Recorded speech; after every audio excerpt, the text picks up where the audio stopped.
পরবর্তী পরিস্থিতির কথা বলছিলেন। গণঅভ্যুত্থান ঠিক পরবর্তী সময়ে আমাদের যে ঐক্যটা দেখেছিলাম সকল রাজনৈতিক দলের মধ্যে, সেখানে সময়ের সাথে সাথে নানা বিষয়ে দ্বিমত, দ্বিমত থেকে বিভক্তি, বিভক্তি থেকে মুখোমুখি একটা অবস্থানও এখন দেখা যাচ্ছে।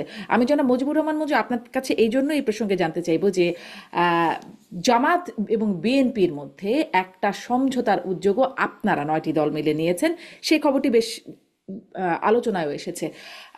আমি এই জন্য জিজ্ঞাসা করতে চাই যে তাদের ঐক্যমতের জন্য একটা ঐক্যমত কমিশন হলো, সেখানে আলোচনা হচ্ছে, বৈঠক হচ্ছে, তর্ক বিতর্ক বিভিন্ন দাবিতে হচ্ছে।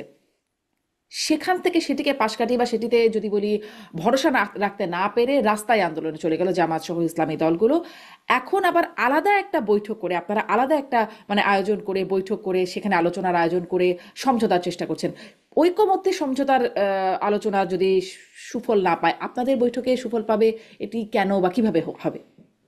না, এটা নিঃসন্দেহে আপনার কথাটা ঠিক আছে যে এত বড় লোকেরা করতে পারছে না, আমরা সেখানে কি করব। আসলে বিষয়টা সেরকম না। বিষয়টা হচ্ছে কি, ঐকমত্য কমিশনে যে আলোচনাটা হয় এটা কিন্তু অন ক্যামেরা হয়, তাই না? অন ক্যামেরা যখন আলোচনা হয়, প্রত্যেক দল কথা বলার সময় সেখানে অত্যন্ত মেপে মেপে কথা বলে। হুম। তাদের সেখানে অনেক কথা আছে যেগুলো ক্লারিফাই করা যায় না।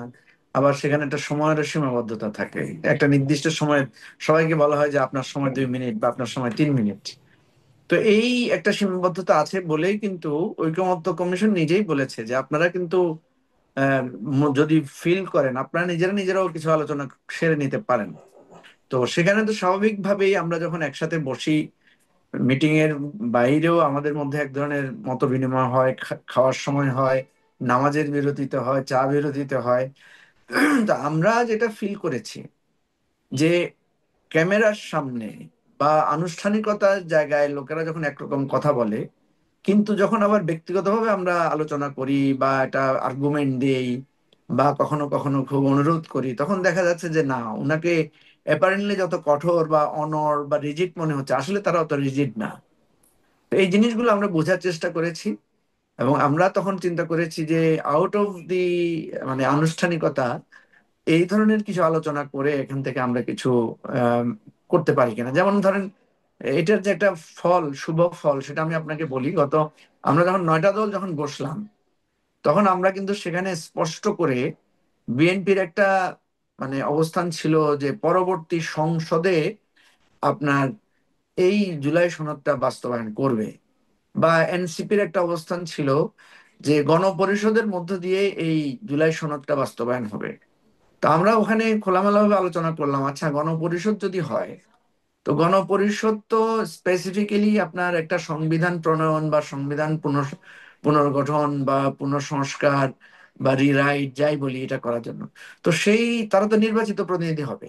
তো সেই গণপরিষদ যদি নির্বাচিত হওয়ার পরে বলে যে আমি আর কেন জুলাই সনদটাকে মধ্যে আমাকে কনফাইন রাখবো, আমি তো নতুন করে সংবিধান করতে চাই, বা আমরা সবাই মিলে সংবিধানকে নতুন ভাবে তৈরি করব। কারণ পার্লামেন্টে যিনি মেম্বার আসবেন, নির্বাচিত হবেন, বা গণপরিষদে যারা নির্বাচিত হবেন, তারা তো আমাদের এই 30-32 দলের বাইরের কেউ হতে পারে না। আবার আমাদের এখানে আমরা যারা আলোচনা করছি, স্বাক্ষর করছি, আমরা কেউ তো সেখানে সংসদে নাও থাকতে পারি।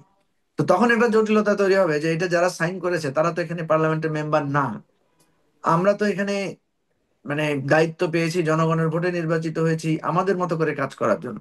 তো এটা একটা নতুন জটিলতা তৈরি করবে। তো এই আলোচনাগুলো যখন আমরা খোলামেলা ভাবে আমি কি করেছি। একটু মাঝখানে একটা প্রশ্ন করবো? আমি চাইবো যে আপনি আপনার কথাটা কন্টিনিউ করেন, কারণ গুরুত্বপূর্ণ জায়গায় নিশ্চয়ই আপনি যাচ্ছেন। কিন্তু এই যে 30-35টি দলের বাইরেও কেউ পার্লামেন্টে আসতে পারে, আসলে কি পারে? কারণ বাকি দলগুলোকে নিষিদ্ধ করা অথবা নিষিদ্ধের প্রক্রিয়ার জন্য তো আন্দোলন চলছে, যারা আসলে এর বাইরের দলগুলো আসতে কি আসলে না পারে? না, আপনি 30টা 32টার বাইরে আওয়ামী লীগের বাইরেও তো আরো দল আছে বাংলাদেশে, তো 14 দল, আপনার। জাতীয় পার্টি, ওরাও যদি না, এই নিষিদ্ধের 14 আন্দোলন তো দল চলছে। জাতীয় পার্টির কথাও যদি আপনি বাদ দেন, আরো অনেকগুলো দল তো বাংলাদেশে আছে যারা নিবন্ধিত না, যারা সক্রিয়, যারা নানাভাবে কাজ করছে। আবার ইলেকশন আসলে আমরা দেখি যে নতুন নতুন জোট, নানা ধরনের ফরমেশন তৈরি হয়, এবং স্বতন্ত্র প্রার্থী হওয়ারও অনেক লোক আছেন যারা স্বতন্ত্র নির্বাচিত হবেন। তো ধরেন, আমি প্রত্যেকটাই বলছি যে এটা একটা স্পেকুলেশন বা এটা একটা সম্ভাবনা। আমরা আমরা কি নিশ্চিত যে আমরা এই 30 দলের লোকেরাই শুধু এমপি হব বা নির্বাচিত হবো, আর কেউ হবে না? 1 নাম্বার প্রশ্ন। 2 নাম্বার হচ্ছে, 30টা দল থেকে কয়টা দলের লোকেরা নির্বাচিত হবেন তাও তো আমরা জানি না। তো তখন এই জটিলতাগুলো হবে এবং এটা নিয়ে তখন রাজনৈতিক ব্লেম গেম হবে। তার চাইতে বরং আমরা বেটার হয় যে আমরা এখন যেহেতু একমত হয়েছি, এখনই এটাকে সাংবিধানিকভাবে আইনি কাঠামো নেয়ার কি প্রসেস আছে এটা নিয়ে আমরা খোলামেলা ভাবে আলোচনা করে 9টা দল কিন্তু আমরা একটা জায়গায় এসেছি যে আমাদেরকে কিছুটা ছাড় দিয়ে হলেও এবং একটু ফ্লেক্সিবল থেকে হলেও এটা একটা সমাধানে পৌঁছাতে হবে। আদার দেন রিস্ক গুলো কি কি আছে, ঝুঁকিগুলো কি কি আছে, এগুলো যখন আমরা খোলামেলা ভাবে আলোচনা করেছি, যেমন ঝুঁকির কথাগুলো কিন্তু অন ক্যামেরায় পাবলিকলি আমরা হয়তো অনেক সময় বলতে পারবো না, হুম। কিন্তু ঘরোয়া বৈঠকে আমরা অনেক কথা খোলামেলা ভাবে বলতে পারি। তো এই আলোচনায় আমরা দেখেছি যে আমাদের 9টা দলের মধ্যে কিন্তু একদম ঝেড়ে কেশে আমরা কথা বলতে পেরেছি। ফলে হুম। আমরা চিন্তা করছি যে এই আলোচনাগুলো যদি বিএনপির সাথে জামাতের সাথেও আলাদা আলাদা করে ওইভাবে অনানুষ্ঠানিক ভাবে করা যায়, আনুষ্ঠানিকতা বাদ দিয়ে, তাহলে অনেক জায়গায় আলাদা আরো কাছাকাছি আসা সম্ভব। ইতিমধ্যে কিন্তু আমরা অনেকটা কাছাকাছি চলে এসেছি, কারণ জুলাই সনদ বাস্তবায়নের জন্য অলরেডি বিএনপিও কিন্তু এখন একমত হয়েছে যে এটা একটা গণভোটের মধ্য দিয়ে আমরা সবাইকে এখানে অ্যাকোমোডেট করে ফেলতে পারবো। যখন আমরা গণভোট দিব তখন কোনো দল বা ব্যক্তি আলাদা করে বলতে পারবে না যে আমার মতামত তো নেওয়া হয় নাই। তো সুতরাং আমরা খুব কাছাকাছি যেতে পেরেছি। এবং আপনি যেটা বলেছেন এটা কোনো কাউন্টার না যে মানে ঐকমত্য কমিশনের বাইরে গিয়ে আমরা করেছি। ঐকমত্য কমিশন নিজেও কিন্তু বলেছে আপনারা চাইলে আপনারা নিজেরা নিজেরা বসেন, আপনারা একটু কাছাকাছি আসেন এবং আপনারা আমাদেরকে সাহায্য করেন।